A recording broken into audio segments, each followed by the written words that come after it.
아이들한테 뭘 가르쳐야 되냐면 행복을 가르쳐야 돼. 사는 도리를 가르쳐야 돼. 사람들하고 어우러 사는 거를 법을 가르쳐야 돼. 그게 선생님이 할 일이죠. 난 내 강의 때 핸드폰 올려도 한 번도 신경질을 부린 적이 없어. 한 번도. 제가 30대 때는 내 강의 때 핸드폰 올리면 가만히 안 있었어요. 무식하게 핸드폰도 안 꺼놓고. 한번 미사하는데 거양성취하는데 핸드폰이 울리더라고요. 내려놨죠. 그리고 이렇게 얘기했어요. 일주일에 한 번 모여갖고 하느님 찬양하고 기도 한번 해보겠다는데 핸드폰 그걸 못 끄고 들어오느냐고 난리를 쳤어요. 그랬더니 미사 끝나고 자매 하나가 나한테 와서 신부님 죄송하다는 거예요. 왜 죄송하냐? 그랬더니 우리 남편 핸드폰 소리였다는 거 아까.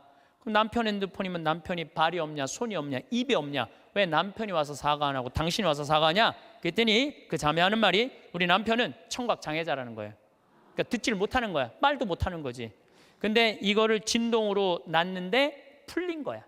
진동으로 놨는데 풀린 거야. 그래서 자기도 모르고 남편도 몰라서 신부님 미사 때 분심 들게 해서 너무너무 죄송하다는 거예요. 내가 그날 이후부터 지금까지 내 강의 때 핸드폰 울려도 한 번도 신경질을 부린 적이 없어. 그리고 내가 나이가 50이 넘어 보니까 50이 넘으니까 진짜 핸드폰이 울려도 네 바지에서 울리는지 내 바지에서 울리는지도 모르겠더라고.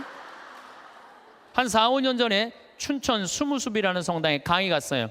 수무숲이라는 성당에 강의 갔는데 막 강의 시작하는데 핸드폰이 막 울리더라고요. 그래서 내가 얘기했죠. 나는 내 강의 때 핸드폰 울려도 한 번도 신경질 부린 적이 없다고. 그런데도 계속 핸드폰이 울리더라고. 근데 기분이 이상해. 보니까 내 바지에서 울리는 건 내 바지에서. 그래서 나이를 먹는다는 게 참 좋더라고요. 황창현 신부님의 행복특강 지금 바로 시작합니다. 영상 시청하시기 전 구독과 좋아요 부탁드립니다. 그리고 주변 소중한 분들께 공유해주세요.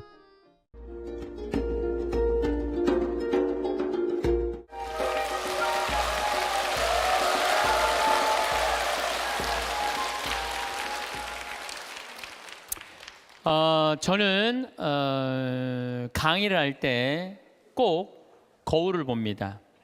왜 거울을 보느냐면은 머리는 이렇게 잘 정리됐는지.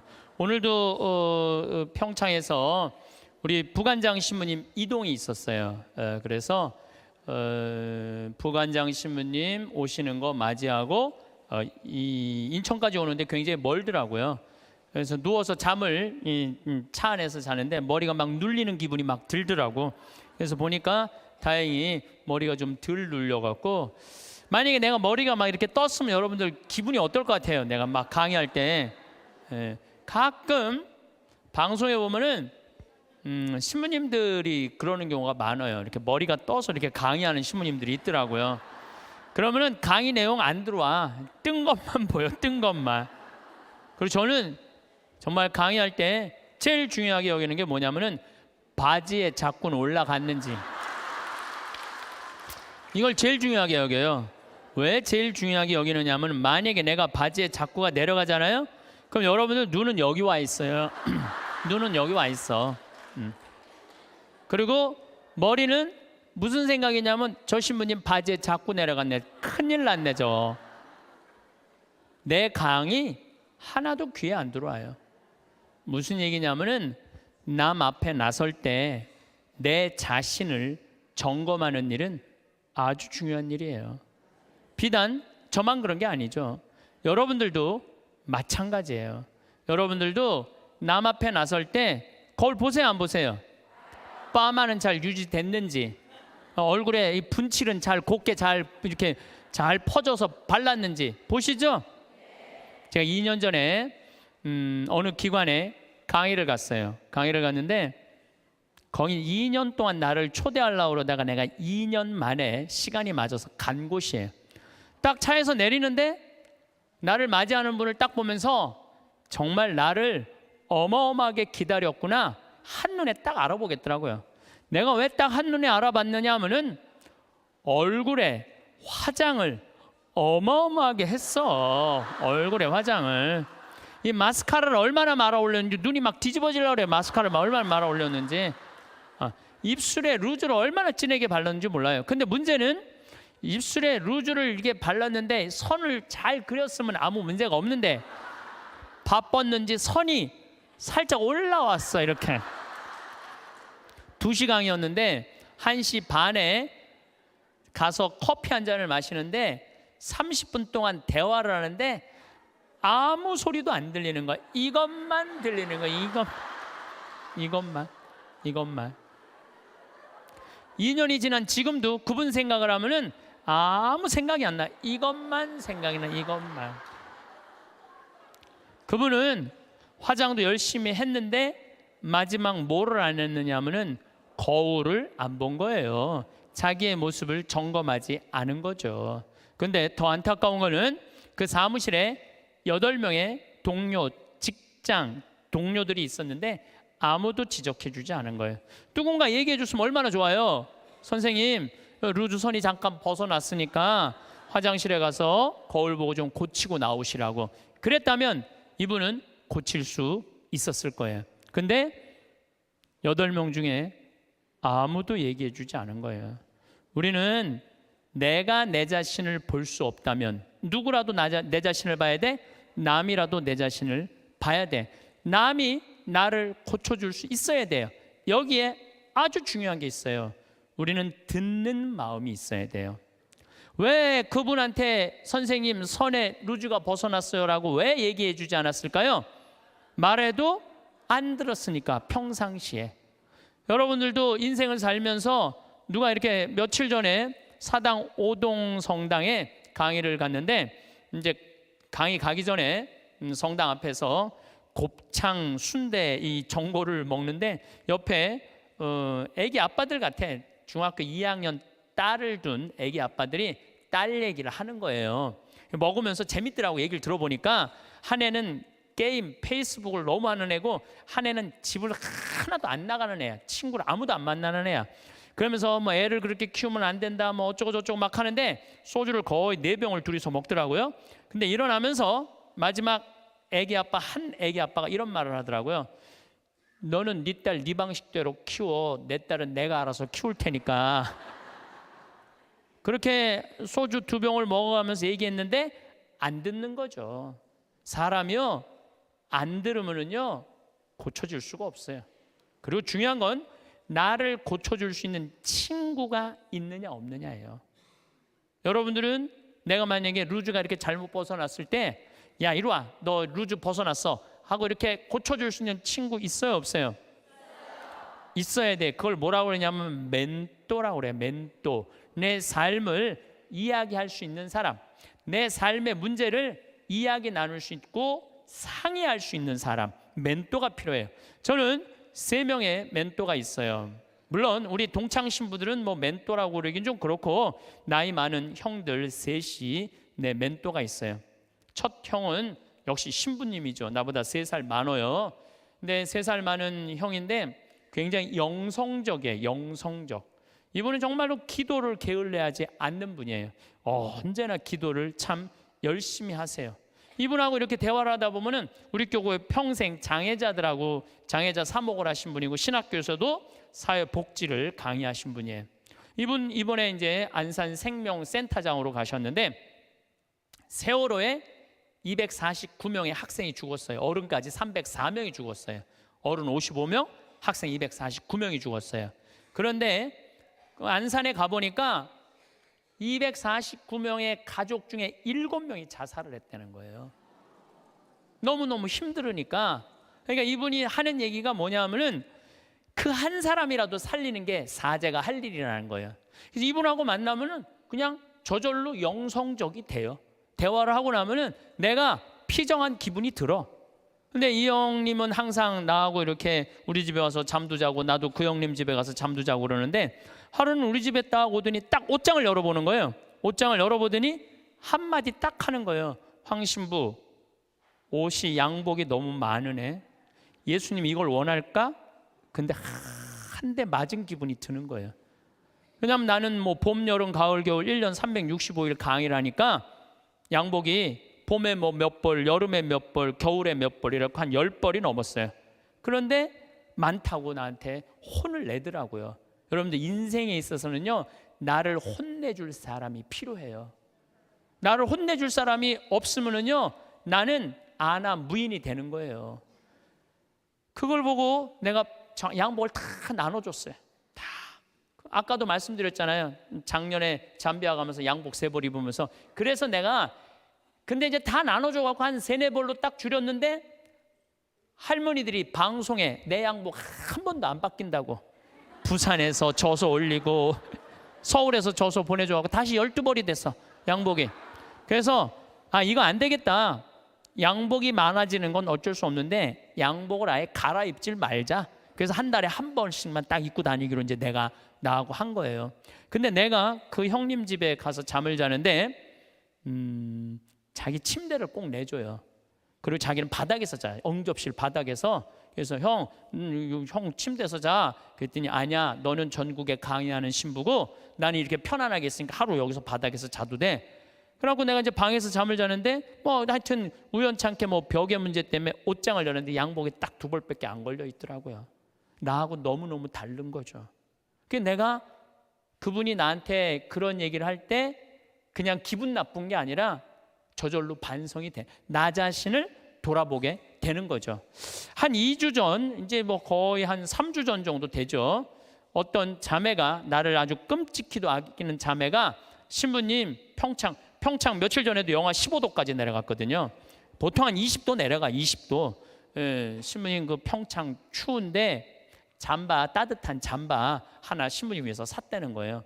밤에 이제 이렇게 받아갖고 그냥 쫄르쫄르 들어왔죠. 근데 전화가 왔어. 신부님, 거기 그거는 수선을 하려고 그러면 그 영수증이 있어야 되니까 그 옷에 이렇게 붙어 있는 거 띄지 마시고 그 보관하세요. 버리지 말고. 그래갖고 집에 들어와서 그걸 딱 보는데 가격표가 마침 있더라고. 안 그래도 궁금했는데 보니까 165만 원짜리야. 165만 원짜리. 어쩐지 딱 입는데 느낌이 다르더라고. 근데 저는 2가지를 생각했어요. 첫 번째는 내가 전국에 다니면서 그냥 평범한 우리 교우들한테 강의하는데 165만 원짜리 옷 입고 다니면서 행복을 과연 이야기할 수 있을까? 그 생각을 첫 번째 했어요. 2번째는 그 형 생각이 났어요.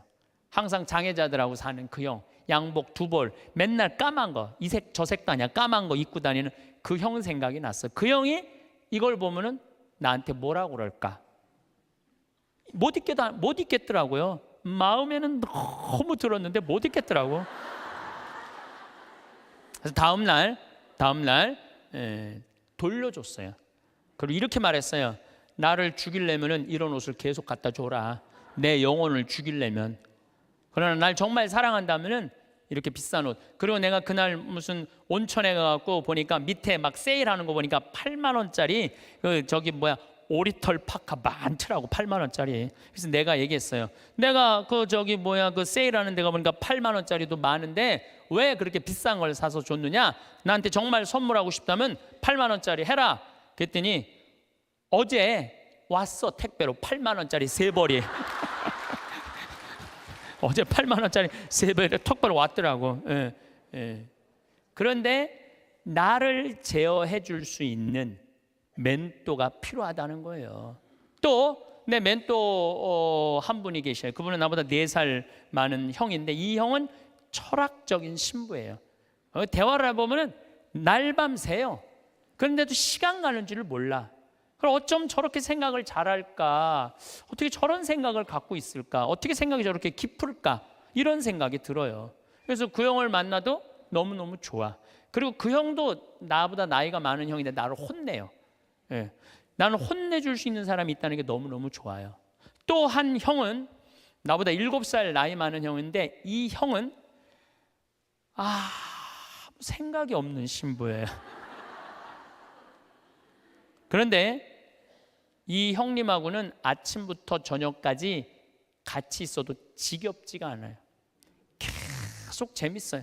그러니까 신학교 때부터 친했지만은 같이 서품을 받은 나이만 많은 거지, 신학교 때부터 지금까지 거의 30년의 세월 동안 같이 있으면서 한 번도 지겨웠던 적이 없어요. 같이 있으면 행복해. 지금도 잠깐 쉬는 시간에 벌써 전화 왔더라고. 다음 주 월요일 날 전심에 만나서 맛있는 거 먹자고. 제일 행복한 거예요, 만나면은. 그래서 언제나 시간을 함께 할 수 있고 즐거운 시간 함께 할 수 있는 내 멘토 신부 셋. 물론 우리 사랑하는 내 동창 신부들 많지만은 그런 멘토가 있다는 게 좋은 거죠. 여러분들도 오늘 가만히 생각해 보세요. 적어도 멘토 3명은 있어야 된다는 거예요. 근데 내가 지금 내 인생의 문제, 나를 혼내줄 수 있는 사람이 한 명도 없다면 여러분들은 실패할 확률이 많아요. 인생을 나를 혼내줄 사람이 있어야 돼요. 친구를 잘못 두면요 인생 망가지는 사람들도 많아요. 최순실 같은 친구를 두면요 인생만 망가지는 게 아니라 나라도 말아먹을 수 있어요. 친구 잘못 두면은. 그래서 친구를 잘 둬야 되는데 아까도 말씀드렸지만은 듣는 마음이 있어야 돼요. 누가 나한테 얘기를 할 때 겸손되이 듣는 마음이 있어야 돼.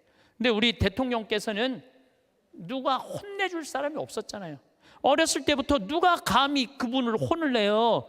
중학교 2학년 때부터 경호원이 따라다녔다는데, 그리고 내가 며칠 전에 어떤 분하고 식사하는데 자기 오빠가 이 서강대학에 같이 학교를 다녔대. 4년 동안 전자공학과 4년 동안 같이 한 교실에서 공부를 했는데 한 번도 말을 못 붙였대요.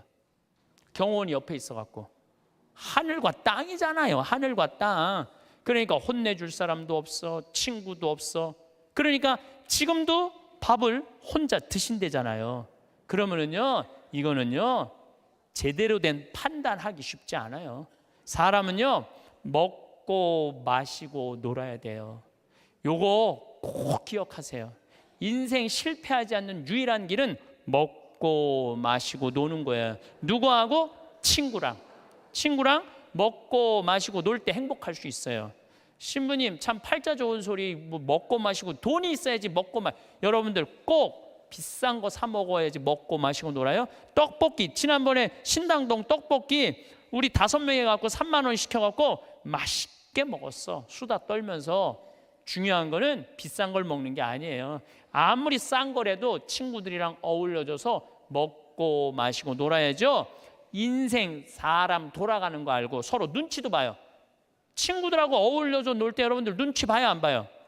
눈치 봐요. 왜 내가 제 기분 나쁘게 말하면 제가 기분 나쁘면 눈치 봐요. 이런 말은 앞으로 하지 말아야 되겠다. 쟤랑 놀으려면은 누가 또 싫은 소리에 그때 막 신경 주고 싸워. 그럼 나중에 외로워져. 싫은 소리도 참을 줄 알아. 그러면서 사람이 어우러지면서 먹고 마시고 놀 때 사람이 되는 거예요. 근데 아무도 안 만나고 혼자 지내는 사람은 다 외롭게 돼 있어요. 다 이상하게 가게 돼 있어요. 그래서 나는 어렸을 때부터 성당 형들이랑 맨날 먹고 마시고 놀았어. 그래서 나는 눈치가 빤해. 딱 보면 내가 여기 낄 때다 안 낄 때다 금방 알아요. 근데 중학교 2학년 때부터 경호원 옆에 평생 있었던 우리 대통령께서는 눈치 볼 일이 없잖아요. 눈치 볼 일이 하나도 없잖아요. 눈치가 없어. 지금도 내가 보기에는 눈치 있으면 벌써 내려왔지. 눈치가 없어. 상황 파악이 안 되는 거죠.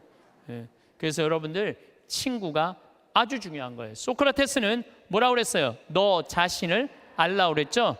우리가 내가 어떤 사람이냐, 내 모습, 쉽게 말해서 내 꼬라지를 아는 건 중요해요. 내 꼬라지가 어떤지, 내 모습이 어떤지. 그 안데르센이라는 덴마크의 동화 작가가 있어요. 여러분들은 잘 아는 동화를 썼어요. 벌거숭이 임금님이라는 동화.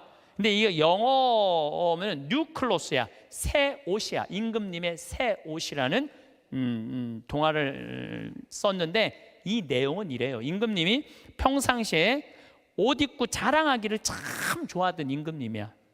예쁜 옷 입고 자랑하기를 좋아하던 임금님이야. 근데 사기꾼 둘이 임금님한테 가갖고 임금님한테 뭐라고 그랬냐면은 우리가 기가 막힌 천을 짤 줄 안다.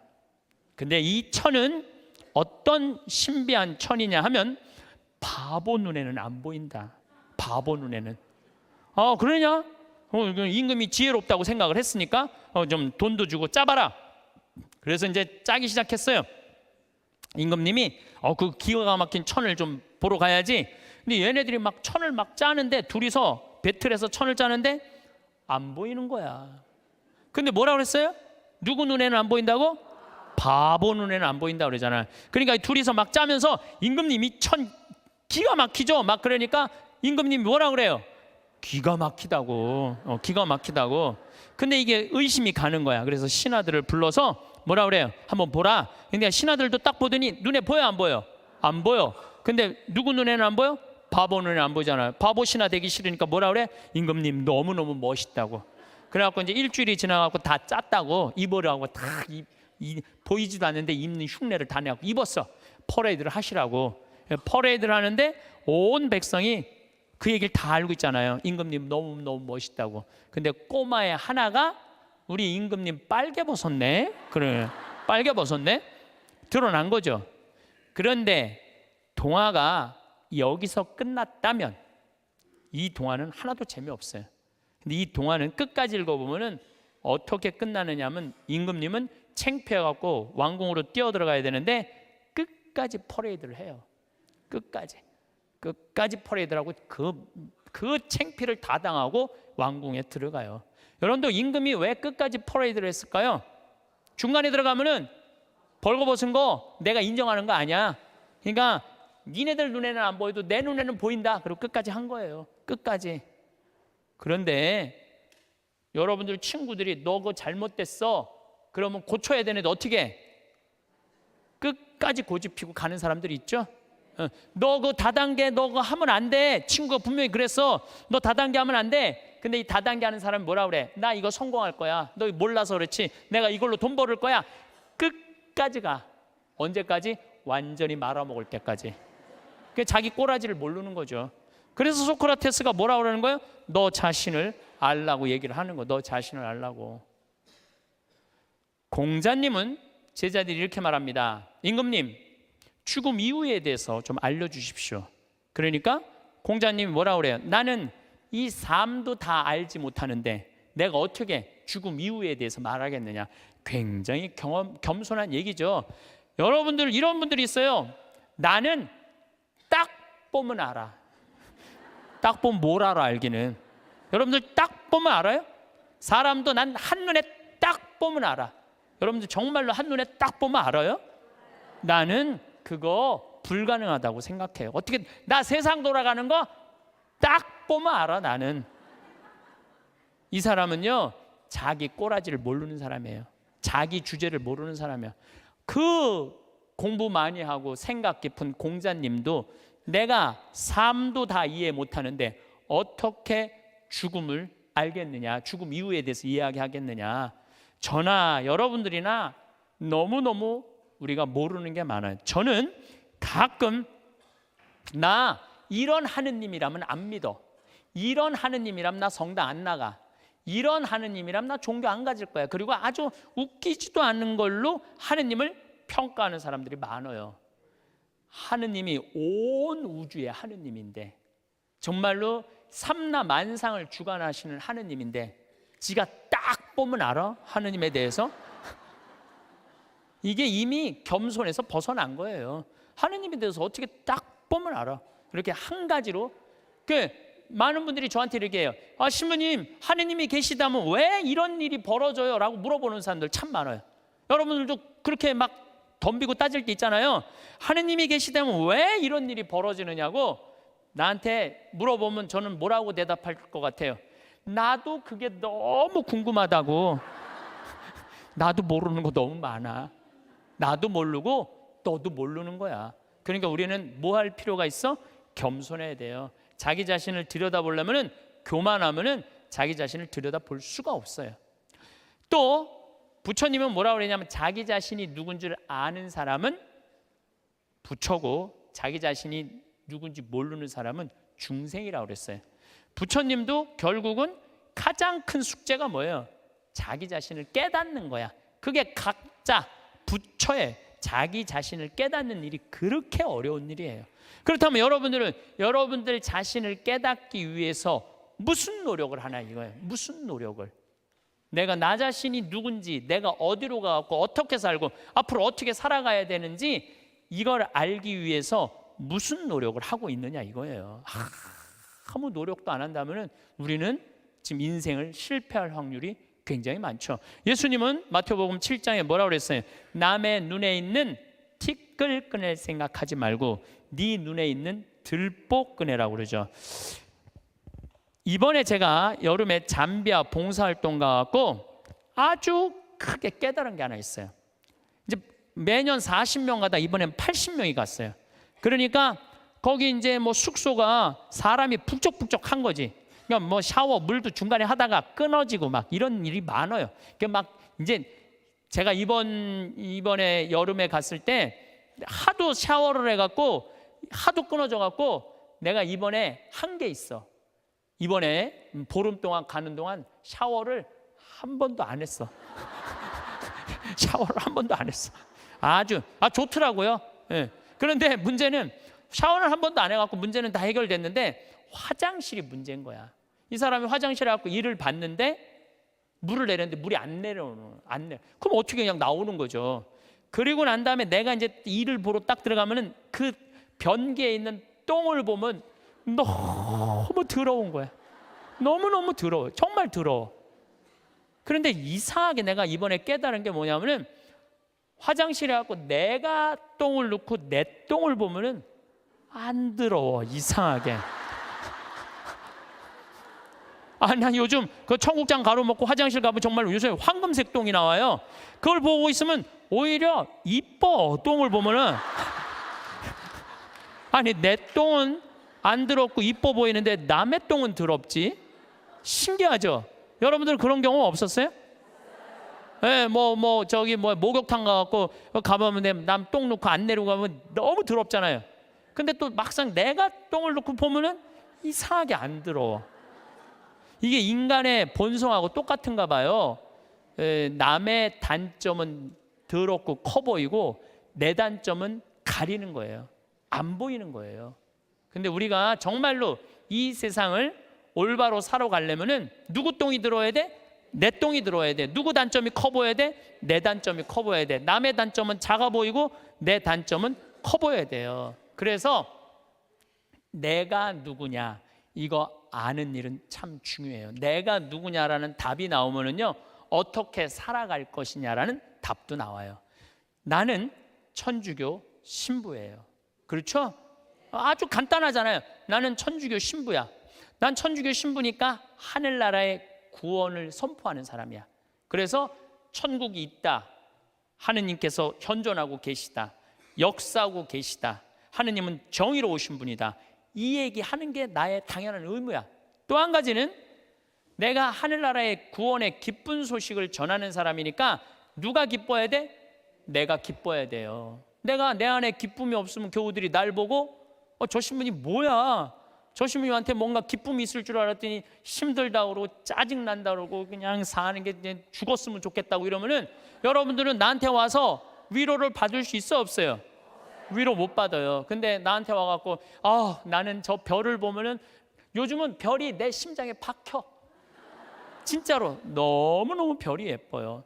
별도 예쁘고 새벽에 이렇게 미사를 올라가면은요 이제 우린 6시니까 5시 한 반쯤에 올라가면은 진짜 깜깜하거든요. 밤에 보는 별보다 새벽에 보는 별이 더 이뻐 또. 너무너무 행복해. 내가 행복하다 그러면 저 신부님 참 별을 너무너무 좋아하시는구나. 나도 별을 좀 봤으면 좋겠다. 생태마을에 갔으면 좋겠다. 그런데 난 너무너무 힘들고 지겨워. 이러면 답이 안 나오는 거예요. 그러니까 내가 누구냐. 나는 또 천주교 신부인데 이번에 잠비아를 이렇게 갔을 때 대통령한테 땅을 10,000평을 받았어요. 10,000평을 받았는데 여의도 11배 큰 땅이야. 근데 나는 거기다 농업대학을 지으려고 마음을 먹은 거예요. 그래갖고 서울대학에 앞으로 10년 동안 매년 4명씩 석박사 가르쳐 주기로 했어요. 이번에 2명 입학을 했어요. 존하고 켈리 신부라고 공부 잘하는 신부들이야. 이태리어, 영어, 스페인어, 한국어까지 다 잘하는 신부들이야.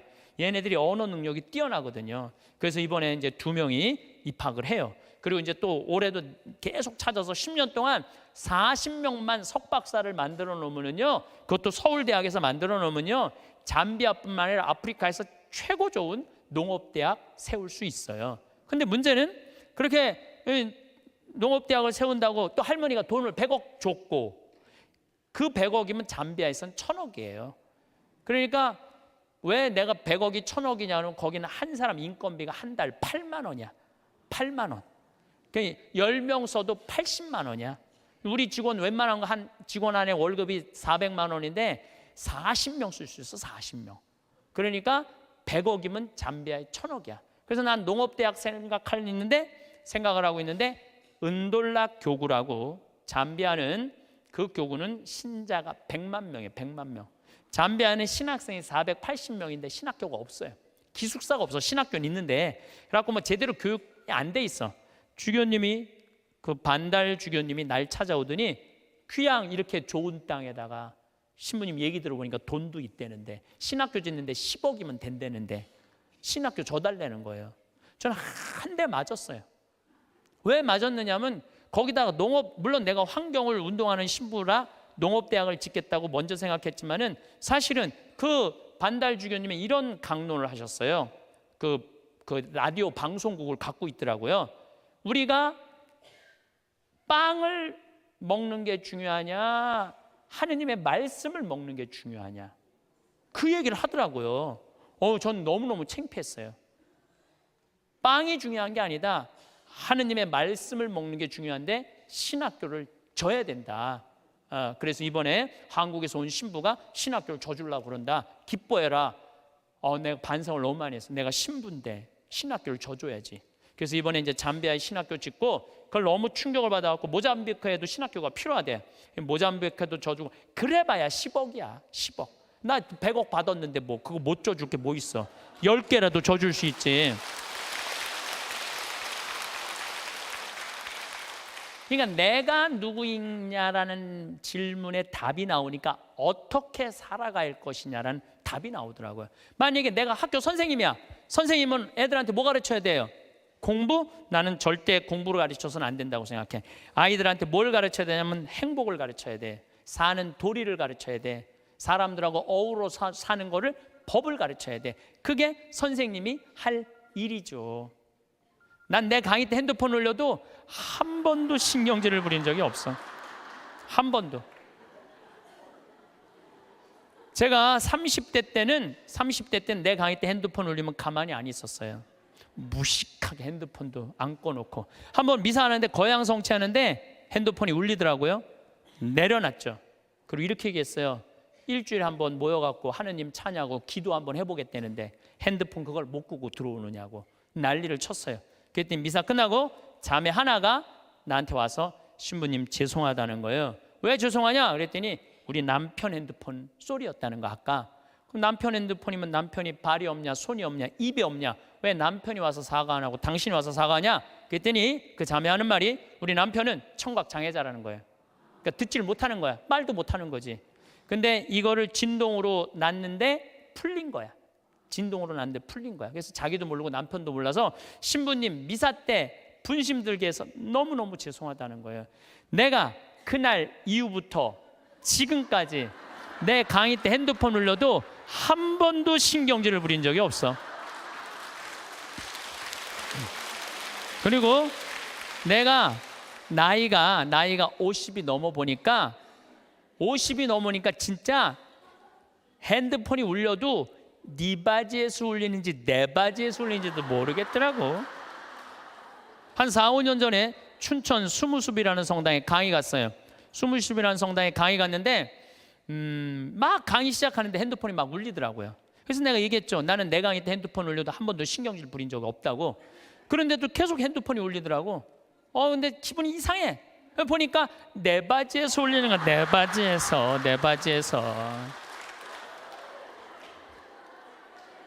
그래서 나이를 먹는다는 게 참 좋더라고요.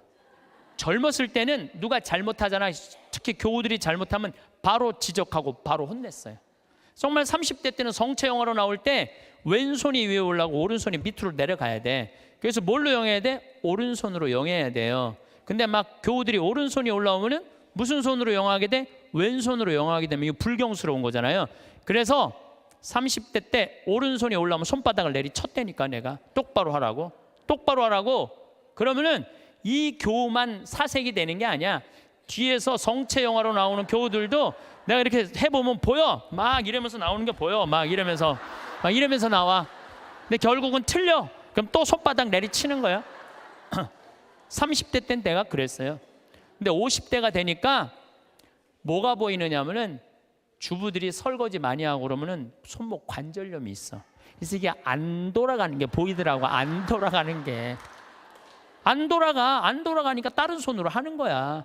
근데 30대 땐 그게 안 보인 거야. 그래서 50대, 지금 40대 후반부터는 왼손으로 올리면 왼손에 영해 드리고 오른손으로 영해 드려. 그리고 헷갈리는 교우들은 네가 알아서 줘. 그러면 내가 어떻게 영하는 줄 알아? 그냥 정가운데다 영해 드려. 그냥 네가 알아서 먹으라고. 정가운데다. 그러니까 참 나이를 먹는 게 좋더라고요. 나이를 먹으니까 봐도 못 본 척, 알아도 모르는 척, 들어도 못 들은 척 이렇게 하게 되더라고요. 그래서 요즘은 막 이렇게 우리 직원들하고 뭐 가까이 있는 사람들하고 무슨 의견이 부닥치고 막 그러면은 정말 막 내 이야기를 저 알지도 못하는 거 고쳐주고 싶은데 안 고쳐줘요 요즘은. 왜냐하면은 귀찮아. 그냥 알아서 하라고. 나이 먹는 게 그래서 좋더라고요. 예. 어쨌거나 내가 신부다. 그럼 어떻게 살아야 되는 게 나와. 내가 학교 선생님이다. 어떻게 살아야 되는 게 나와. 내가 경찰이다. 나 요즘 대한민국 경찰들 너무 마음에 들어요. 왜냐하면 촛불 시위 100만 명 모였을 때 물론 위에서 명령이 떨어지면 어떻게 할 수 없겠지만 최대한 국민을 보호하려고 그러잖아요. 여러분들 100만 명이 모이는데 지금 8차까지 나와 있는데 한 번도 폭력 없이 이렇게 하는 건요, 이건 기적이야. 기적. 정말로 대단한 거예요. 그 사람들이 모이면 으쌰으쌰 갖고 막 뭐 미국 애들 조금만 모이면요 깨고 난리도 아니에요. 유럽도 마찬. 이거는 상상도 못할 수 있는 일이야. 경찰은 뭐 하는 사람들이야? 나쁜 사람 붙잡고 국민들 보호하는 거 아니야. 내가 만약에 재판관이야. 그럼 옳고 그름을 판단해 주는 사람이 재판관 아니에요. 그러면은 재판관이 뭐 이 상황 할 거 없이 정의로우면은 옳고 그름을 판단해 줄 줄 아는 사람이 재판관이야. 내가 누구냐라는 답이 나오면은요 행동하는 건 하나도 어렵지 않아요. 만약에 내가 대통령이야. 그러면은요 이건 진짜 많이 물어봐야 돼요. 내가 대통령이라면 5천만 명의 생명을 쥐고 있는 거야. 저는 요즘 이렇게 방송을 보면서 제일 안타까운 건 뭐냐 하면 지금 수출 안 돼. 국민들 뭐 1,500조 빚 있어. 깡통 전세 나와. 가게 막 무너져. 정말로 너무너무 힘들어요. 지금 온 똑똑한 사람들이 모여갖고 이 난관을 어떻게 극복해 나가야 되느냐, 이거 머리 맞대고 회의하기도 바쁜데 내가 안 받았다, 나는 안 그랬다, 난 보톡스 안 맞았다, 이걸로 온 나라가 한 달 아니고 2달 아니고 6달을 이거 앞으로도 이럴 거 생각하면요 막 억장이 무너져요. 억장이 참 답답해요. 만약에 내가 대통령인데 애들이 지금 어른까지 300명이 지금 빠져 죽어. 그러면 머리할 시간이 어디 있어요? 머리할 시간이 어디 있어요? 이거 말아 올릴 시간이 어디 있어? 지금 모자 쓰고 빨리 나가야지. 이게 왜 그러느냐면 내가 누구냐를 묻지 않기 때문에 그래. 내가 누구냐. 여러분들도 마찬가지예요. 내가 누구냐를 물어야 돼. 그래서 저는 중학교 1학년 때 세례를 받았어요. 14살 때. 세례 받기 전에 나는 어땠느냐? 반장 부반장 해봤던 적이 없어요. 나는 반장 부반장. 그리고 우리는 한 반이 70명이었는데 줄반장도 중요한 자리였어요. 줄반장도 해봤던 적이 없어. 나는 우등상 한번 타봤던 적 없는 사람이에요. 예.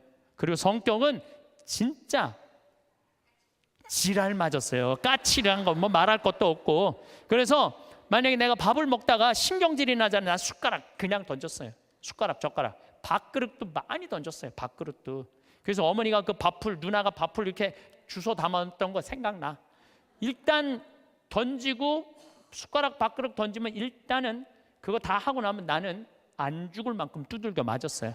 안 죽을 만큼. 예. 어떨 땐 상도 들러 엎었어요. 상도. 어렸을 때 내 기억나. 신경질 나면은 하고 싶은 대로 다 했어.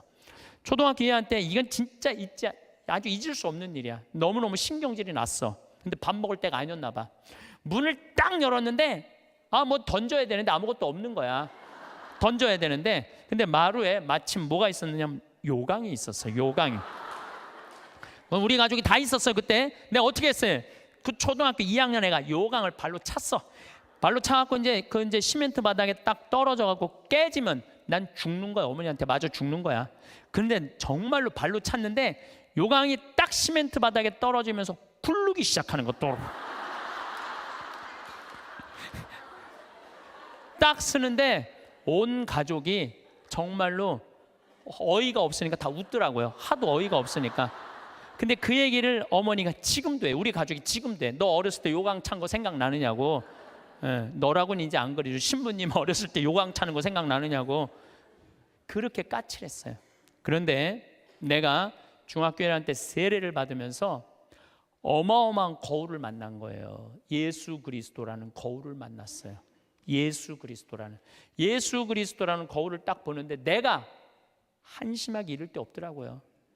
남을 배려할 줄도 모르고, 아까도 말씀드렸지만 인내할 줄도 모르고, 남을 사랑할 줄도 모르고, 아무것도 할 줄 아는 게 없더라고요. 예수님은 사람을 사랑하겠다고, 나를 사랑하겠다고 그 고통스러운 십자가를 지셨는데 나는 내 손에 하나도 안 보려고 그러고 살았던 거예요. 안 질라고, 누구한테도 안 질라고. 그렇게 살았던 내 자신이 기가 막히더라고요. 그래서 저는 내 똥이 더러운 걸 알기 시작했어요. 내 똥이 더럽더라고요. 그래서 만약에 지금 초등학교 때 성격 지금도 갖고 있었다면 이렇게 이 자리에서 강의 못하죠. 내가 변했기 때문에 이 자리에서 강의할 수 있는 거지, 변하지 않았다면 누가 여러분들 그냥 강의만 잘한다고 교우들이 나를 찾고 평창까지 오겠어요? 와갖고 오면 내가 맨날 신경질 부리면 누가 오겠어요? 맨날 반짝반짝 웃으니까 오는 거지. 반짝반짝 웃으니까 오는 거지. 그래서 나에게는 예수 그리스도라는 거울이 나를 비추기 시작했어요. 정말 많이 나를 비춰주셔. 지금도 오늘도 예수님 생각 많이 했어요. 예수님 참 정말로 우리를 끔찍하게도 사랑하시는 분이구나. 우리가 상상하는 것 이상으로 우리를 사랑하고 계시고 온 삶으로 당신은 우리를 사랑하셨구나, 이런 생각이 참 많이 들어요. 그러니까 그 예수님을 보고 난 15살에 사제가 되기로 결심을 해요. 지우학한 거죠. 그 신학교 들어갔고 공부 정말 많이 했어요. 많은 분들이 저한테 신부님 어쩌면 모르는 게 없어요. 모르는 거 많아요. 그런데 내가 그래도 많이 아는 이유 중에 하나가 책을 1000권 이상 읽은 것 같아요. 신학교 때 지우학해갖고 공부한 거죠. 30에 신부가 됐어. 31입이라고 그래. 신부가 돼서 잘 살 것 같았는데 내 인생에 가장 많은 실수를 했을 때가 30대예요.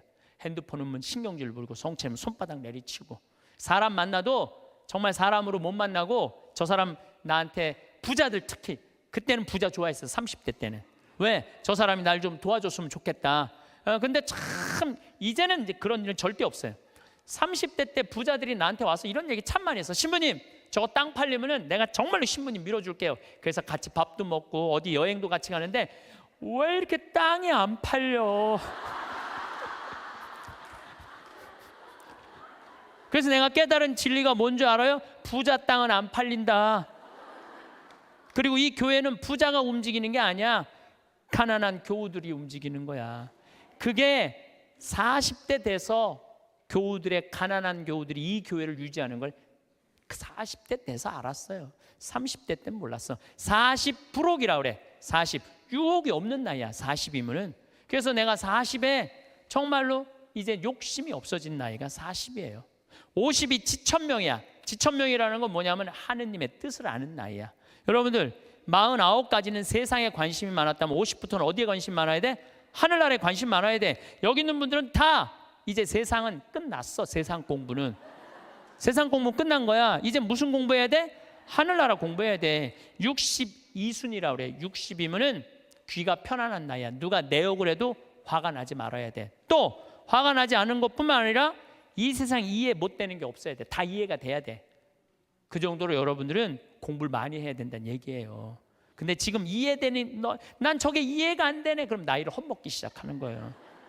이해가 돼야 돼. 70 종심소욕 불육이라고 그래. 70에 마음 가는 대로 따르면은 법에 어긋남이 없어야 돼. 70 먹은 할머니들은 하느님이 하는 행동하고 똑같아야 돼. 할머니가 하는 행동이. 근데 70 먹은 할머니들 그냥 잔치집에 가고 부침개 맛있다고 그냥 꼬쟁이에 그냥 싸갖고 늙으려면은 곱게 늙어야 돼요. 늙으려면은. 그래서 나는 과연 어느 단계냐 잘 생각해야 돼요. 나는 공부를 할 생각을 갖고 있고 뜻을 세웠고 이젠 욕심이 없고 하늘의 뜻을 알고 정말 이해 안 되는 게 없고 내가 하는 행동이 하느님이 하는 행동 똑같은가, 이런 단계에 내가 지금 가고 있는가 잘 돌아봐야 돼. 그러려면 뭐 해야 되느냐면 공부하셔야 돼요. 여기 60대신 분들 앞으로 60년 더 살아요. 남은 60년 사람답게 살고 곱게 늙어가려면 어떻게 해야 돼? 공부해야 돼요. 사실은 오늘 이 강의는 평화방송에 6시간 녹화해놨어요. 그런데 또 영성에 한 게 아주 엑기스만 내가 지금 한 거야. 요거 듣고 평화방송에 또 6시간 강의 들으면은 여러분들은 아마 자신을 어떻게 깨웠느냐. 그래서 내 시리즈가 죽음 껴안기, 삶 껴안기, 자신 껴안기예요. 잘 죽으려면 잘 살아야 돼. 잘 살으려면 누구한테 잘해줘야 돼? 나한테 잘해줘야 돼. 그래서 아까도 말씀드렸지만 여러분들 마음 안에 구유 다 준비됐어요? 예수님이 탄생할 구유 다 준비됐어? 그러면 이 예수님 이번 성탄에 마음 안에 탄생하기를 바라겠습니다. 나는 내 강의 때 핸드폰 울려도 한 번도 신경질을 부린 적이 없어. 오늘 신부님 이렇게 오셨는데 제가 조금 시간을 미사 때문에 어쨌든 즐겁고 행복한 시간 되시기를 바라겠습니다. 감사합니다.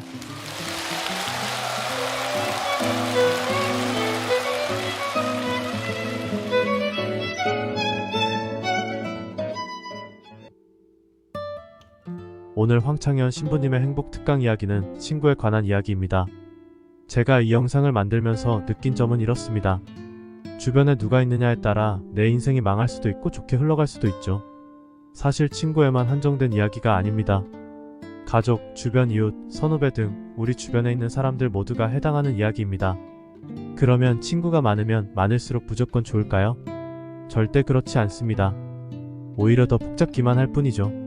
친구가 많다고 자랑하는 사람들을 부러워할 필요가 전혀 없습니다. 우리는 그저 정말 좋은 친구 한 명이면 족합니다. 그 친구가 무조건 친구이지 않아도 됩니다. 내 부모님이 될 수도 있고 자식이 될 수도 있고 이웃이나 선후배 등 누구나 될 수 있습니다. 한 명이면 족합니다. 그리고 우리는 살면서 마주하기 싫은 것들을 많이 만납니다. 젊을 때를 회상해보면 그때는 내가 조금만 불편하면 온갖 신경질을 부리고 무엇이든지 다 내 뜻대로 되길 원하면서 애를 썼었죠. 하지만 그것이 전부 되던가요? 그런 경험이 있어 우리는 세상이 내 뜻대로만 되지 않는다는 것을 압니다. 40%기라고 하죠. 나이가 40이 넘으면 세상의 유혹에 휘둘리지 않게 됩니다. 다 가짜라는 것을 알고 눈에 보이기 때문이죠. 50지천명이라고 합니다. 나이가 50이 넘으면 하늘의 뜻을 알기 위해 공부해야 한다고 하죠. 더 이상 세상에 관심을 둘 때가 아니라는 겁니다. 앞날을 위해 그리고 죽음 이후의 일도 생각해야 한다는 겁니다. 62순이라고 합니다. 나이가 60이 넘으면 누가 내 욕을 해도 화가 나지 않고 그냥 순하게 넘길 줄 알아야 합니다. 그저 넘기는 게 아니라 넓은 마음으로 부정적인 것조차 품어줄 수 있는 성품을 가져야 한다는 겁니다. 그래서 세상을 바라볼 때 이해를 못하는 게 없어야 한다는 겁니다. 젊은 사람들이 바라보는 대로 세상이 느끼는 대로 느끼는 것이 아니라 나의 연륜과 경험이 묻어나는 관념을 통해 세상을 보고 받아들여야 한다는 겁니다. 70 종심소욕 불용유구라고 합니다. 70이라는 나이를 먹으면 마음 가는 대로 행동해도 법에 어긋남이 없어야 된다는 겁니다. 굳이 의식하지 않아도 내 마음과 행동이 정의롭고 올바름이 배어 있다는 것이죠. 이런 것들은 확실히 눈에 보입니다. 나이를 먹을수록 퇴화하고 늙어진다고 말하는 사람들은 몰라도 너무 모르는 사람들입니다. 오히려 경험이 쌓이고 지식이 쌓여가면서 누구보다 지혜로워지는 것이죠. 하지만 자신과 다르다는 이유로 내려치는 이런 것들은 분명 잘못된 것입니다. 절대 기죽지 마세요. 절대 틀리지 않았습니다. 젊을 때는 돈이 최고인 것 같아 돈을 쫓아다니고 돈이면 다 되는 줄 알고 착각했던 적이 있었을 겁니다. 요즘 젊은 세대도 더하면 더했지 덜하진 않은 모습을 볼 수 있죠. 다 부질없는 걸 알아야 하는데 말이죠. 하지만 나이를 먹을수록 이런 중요한 가치들을 깨닫게 됩니다. 돈보다 진짜 중요한 것이 있다는 것을 말이죠. 부모님에게 돈만 바라고 어떻게든 재산을 탐내려고 하는 자식들도 똑같습니다. 정작 중요한 부모님을 내팽개치고 돈만 생각하는 아주 어리석은 행동이죠. 그러나 말을 해줘도 못 알아듣는 사람들이 너무나 많습니다. 직접 경험하기 전까지는 알기 어려운 걸까요? 이렇게 인간은 실수를 반복하고 후회를 거듭하며 세대를 이어나가는 것 같습니다. 단순 한 사람의 인생이 아니라 전 인류생의 순리를 바라보면 이해가 됩니다. 황창현 신부님의 행복 특강은 우리 인생을 위해서 들어야 하는 강의입니다. 내용 좋으셨다면 구독과 좋아요, 댓글 부탁드립니다. 영상 끝까지 시청해주셔서 감사합니다.